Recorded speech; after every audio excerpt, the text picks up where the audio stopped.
Time to resign. Kier Starmer end in sight as key donor pulls out Labour Party turn on the PM. Kier Starmer finds himself in the eye of a political storm, and the consequences are proving to be immensely costly for the Labour Party. The party is currently witnessing a mass exodus of major donors, highlighted by the withdrawal of a staggering £4 million donation from an investment fund based in the Cayman Islands. This financial blow is significant, but it appears to be just the beginning of Labour's troubles. From questionable gifts to dubious dealings, Starmer is not only entangled in scandals but is also watching his credibility and leadership crumble in real time. Let's not sugarcoat this situation. The Labour Party, which has spent years criticising tax havens and demanding accountability, has now accepted millions from one of the most notorious offshore financial hubs in the world. The Cayman Islands are synonymous with secrecy and tax avoidance, and Labour's decision to accept funds from such a source raises serious ethical questions. The party's long-standing message of fairness, transparency, and holding the wealthy elite accountable now seems hypocritical at best. This isn't merely a public relations issue, it's a betrayal of everything Labour claims to stand for. The investment fund behind the donation is not a small player, it's a heavyweight in global finance that thrives on moving money behind closed doors. The optics of this situation are disastrous for Labour. The party, which has always positioned itself as the champion of the working class, is now being bankrolled by offshore accounts. Public outrage is palpable, and rightly so. This situation is not just a matter of bad optics, it's a fundamental violation of trust between the party and its supporters. The fallout from this scandal goes deeper than just the financial hit. Lord Weed Ali, a significant backer of the Labour Party for over 2 decades, has walked away. His departure is more than symbolic, it's a catastrophic blow to Labour's finances and reputation.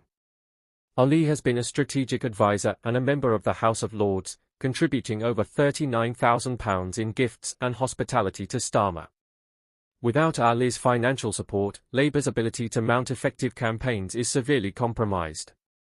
His connections and credibility were cornerstones of Starmer's leadership, and now they are gone, leaving the party scrambling for alternatives. But Ali is not the only donor reconsidering their support. The exodus of major donors could create a domino effect, as others reassess their commitments to a party that appears to be spiralling out of control. Labour's financial ship is sinking, and the rats are jumping overboard. The party is staring down the barrel of an unprecedented financial crisis, and Ali's exit is merely the warning shot. Adding to the chaos, Starmer has recently faced criticism for accepting extravagant gifts, including £390,000 worth of football tickets from a major gambling company.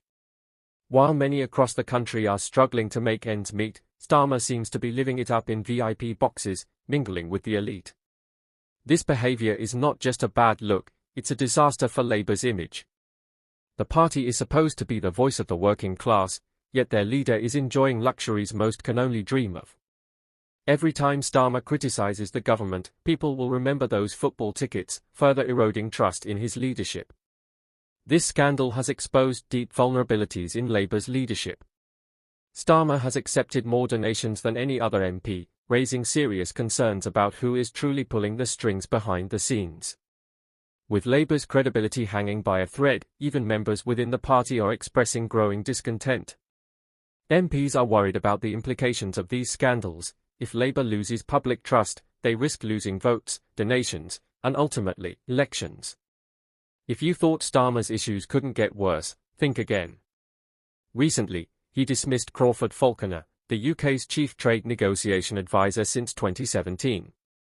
Falconer played a crucial role in post-Brexit trade negotiations, especially with the United States. His dismissal has raised serious questions about Starmer's judgment. Why would he remove such a vital asset at a critical time? Critics, including Conservative Shadow Financial Secretary Andrew Griffith, have labelled this move as self-sabotage. Losing Falconer could jeopardise essential trade agreements that are vital for the UK's future as an independent trading nation. Starmer's decision to part ways with Falconer seems not just short-sighted but downright reckless. While the UK tries to establish itself on the global stage, experienced negotiators are essential. By cutting ties with someone of Falconer's calibre, Starmer is prioritising political manoeuvring over the country's economic interests. This isn't leadership, it's negligence. So where does this leave us?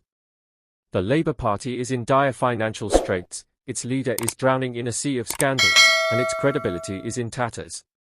Starmer was meant to represent a fresh start and a new direction for Labour, but instead, he has become a liability, dragging the party deeper into crisis.